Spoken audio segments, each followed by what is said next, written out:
Guys, जैसा कि हमने पिछले एपिसोड में देखा कि शियाओ ने एक एक करके एशियन बीस्ट फॉरेस्ट में मौजूद काफी सारे नेदरवर्ल्ड के लोगों को मार डाला था जो उसका शिकार करने आए थे। फिर वो वापस उस ब्लड बोधी ट्री पर लौट रहा था, तभी वहां एक फॉरेन रियल्म का सुप्रीम मास्टर आ गया था जिसका नाम हानमिंग था। उसने शियाओ पर हमला किया और अगले ही पल वहां मेंग तियानजिन आ गए थे। उन्हें देखकर शियाओ खुश हुआ और वो शियाओ को अपने साथ वापस चलने के लिए कह रहे थे, लेकिन शियाओ को कुछ अजीब सा एहसास हो रहा था और उसका दिल जोरों से धड़क रहा था, मानो वो बहुत बड़ी गलती करने जा रहा हो। इसीलिए वो बाहर नहीं निकलता और कहता है कि ग्रेट एल्डर, यहाँ चारों तरफ दुश्मनों ने जाल बिछा रखे हैं। पर मेंग तियानजिन कहते हैं कोई प्रॉब्लम नहीं है, इस जंगल के सहारे हम बाहर निकल सकते हैं। इसी बात से शियाओ को पूरा एहसास हो जाता है कि ये असली मेंग तियानजिन नहीं है, इसीलिए वो आगे बढ़ने के बजाय चुपचाप वहीं बैठ जाता है और कल्टीवेशन करना शुरू कर देता है। मेंग तियानजिन कहते हैं हुआंग, तुम आखिर कुछ बोल क्यों नहीं रहे?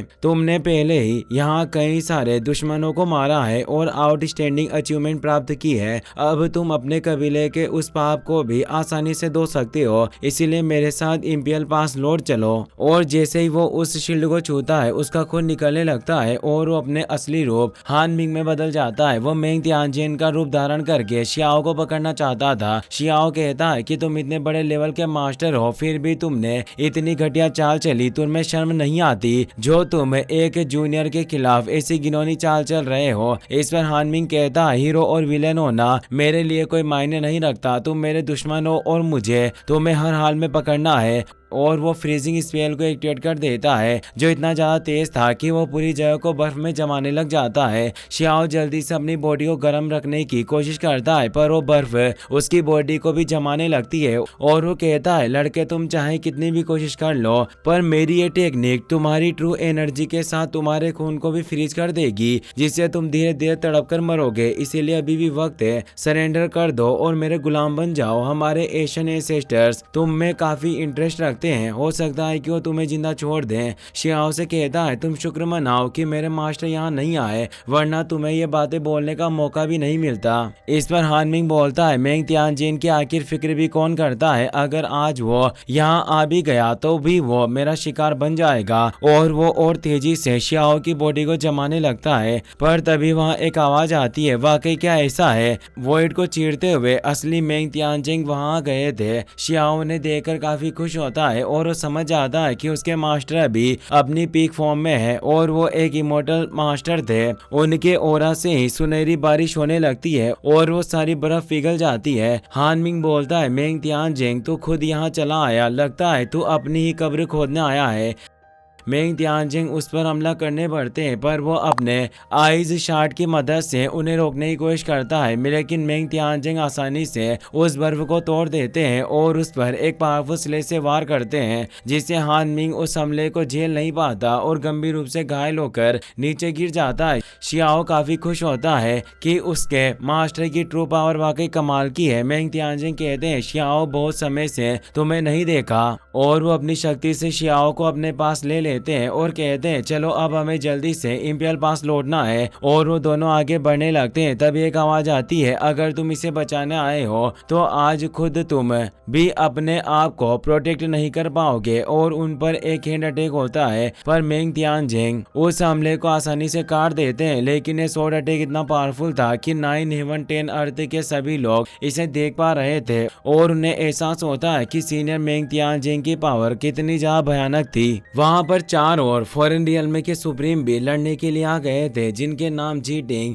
मास्टर लियो ली, मास्टर कोंग तुओ और साथ ही युगु भी था। यानी 5 फॉरेन रियल्म के सुप्रीम मेंग तियानजिन का शिकार करने आए थे और 9 हेवन 10 अर्थ के सभी लोग परेशान हो जाते हैं कि फॉरेन रियल्म कब से ग्रेट एल्डर के बाहर आने का इंतजार कर रहे थे और उन्होंने अपनी एक बड़ी सेना भी इंपियल पास पर हमला करने के लिए भेज दी थी। इसीलिए एम्परर कहते हैं हमें बॉर्डर की रक्षा करनी होगी जब तक कि ग्रेट एल्डर वापस लौटकर नहीं आ जाते, और वो वॉर फ्लैग को लड़ने के लिए बाहर निकाल लेते हैं। वहीं सबसे पहले मेंग तियानजिन के सामने ईगो आता है और वो उन पर दबाव डालने लगता है। शियाओ की लेवल अभी कमजोर थी, इसीलिए उस पर भी उस भयानक आभा का तेज प्रेशर पड़ रहा था। मेंग तियानजिन कहते हैं मेरा सारा ध्यान सिर्फ तुम्हें सुरक्षित वापस लौटाने पर होगा, इसीलिए तुम डायमेंशनल केव के अंदर रहो ताकि पूरी तरह सुरक्षित रह सको। दरअसल वो एक तरह की स्टोरेज केव थी। शियाओ कहता है आप आप अपना ख्याल रखिए। मेंग तियानजिंग यीगू के हमलों से बचते हुए सीधे उसके क्लोज कॉम्बैट्स में भिड़ जाते हैं और कुछ ही वारों में उसे दूर फेंक देते हैं। इसके बाद वो उस इलाके से निकल जाते हैं, लेकिन कुछ ही दूर पहुंचने पर यीगू फिर से उनका रास्ता रोक लेता है। उसी समय पीछे से हान मिंग भी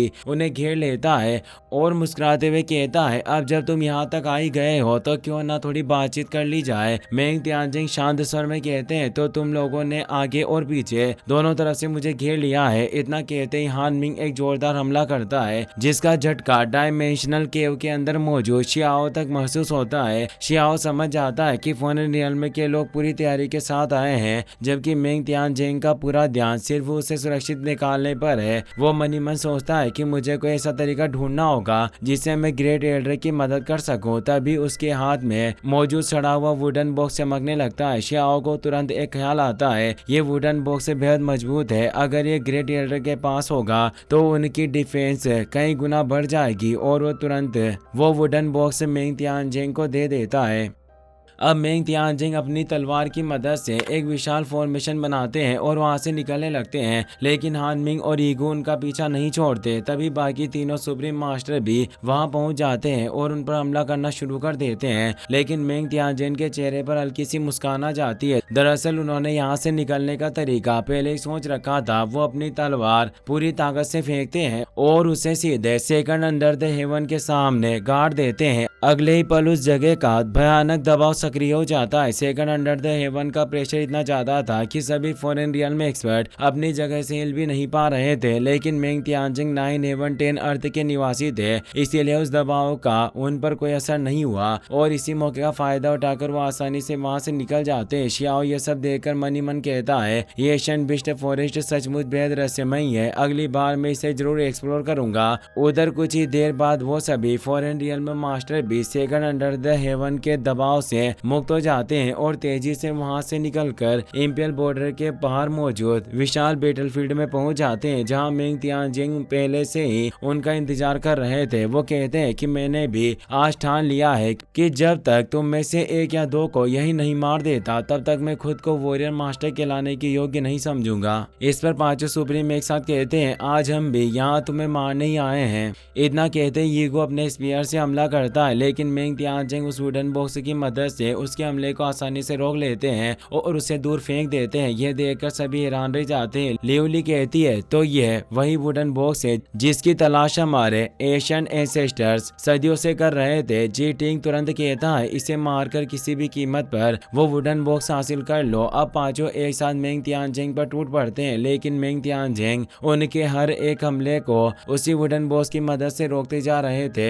फॉरेन रियल्म के सभी एक्सपर्ट हैरान थे कि आखिर ये वुडन बॉक्स इतना मजबूत कैसे हो सकता है। उधर इंपियल पास के बाहर इस भीषण युद्ध की वजह से लगातार आसमान से तारे टूट रहे थे और चारों तरफ प्रलय जैसे कैटाक्लिस्मिक बदलाव दिखाई दे रहे थे। तभी कोंग तुओ अपना मैजिक पाउच निकालता है, जिसमें इमोर्टल आर्टिफैक्ट्स तक को निकल जाने की क्षमता थी। उसका सामना करने के लिए मेंग तियानजिंग मैप ऑफ 10 वर्ल्ड्स निकालते हैं, जो एक शक्तिशाली डिफेंसिव इमोर्टल आर्टिफैक्ट था। वो उससे एक विशाल डिफेंस बैरियर बनाकर मैजिक पाउच को रोक लेते हैं, लेकिन उसी समय जी टिंग अपना पर्पल गोल्ड हैमर निकालकर हमला शुरू कर देता है। साथ ही कोंग तो अपना स्काई बर्निंग फर्नेस भी बाहर निकाल लेता है। अब तीन इमोर्टल आर्टिफैक्ट्स एक साथ मेंग तियानजिंग पर हमला कर रहे थे। इन इमोर्टल आर्टिफैक्ट्स की टक्कर से पूरा बैटलफील्ड और इंपियल पास कांप उठता है। यह देखकर इंपियल पास के सभी लोग कहते हैं कि इतने सारे लोग मिलकर एक साथ हमला कर रहे हैं। इसके बाद सभी एल्डर्स मेंग तियानजिंग की मदद के लिए उन हमलों को रोकने लगते हैं और उनकी सहायता के लिए इमोर्टल किंग श्राउड भेजते हैं, वही पवित्र ध्वज जो एक इमोर्टल के रक्त से सना हुआ था। उधर शियाओ भी अपने डालो इमोर्टल स्वॉर्ड निकाल कर मेंग तियानजिंग को सौंप देता है ताकि वो पूरी ताकत के साथ युद्ध कर सके।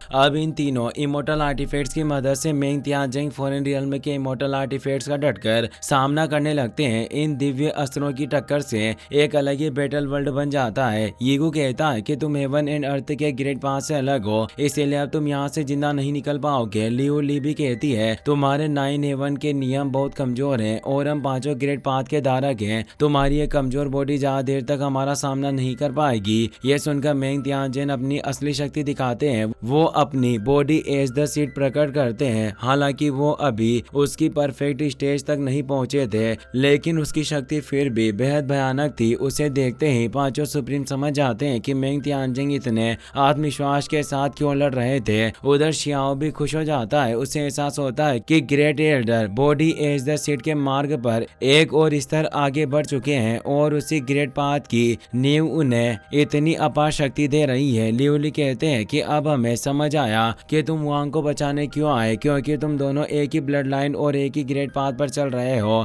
जीटिंग दांत पीसते हुए कहता है, चाहे कुछ भी हो, ये अकेला हम पांचों से कभी नहीं जीत पाएगा। इतना कहते ही पांचों फॉरेन रियल में सुप्रीम एक साथ मेंग तियानजिंग पर टूट पड़ते हैं। इसी के साथ ये एपिसोड यहीं खत्म हो जाता है। अगर आपको ये वीडियो पसंद आया हो तो इसे अपने दोस्तों के साथ जरूर शेयर करें, साथ ही इस वीडियो को लाइक करें और चैनल को सब्सक्राइब करना बिल्कुल मत भूलिए। Thanks for watching.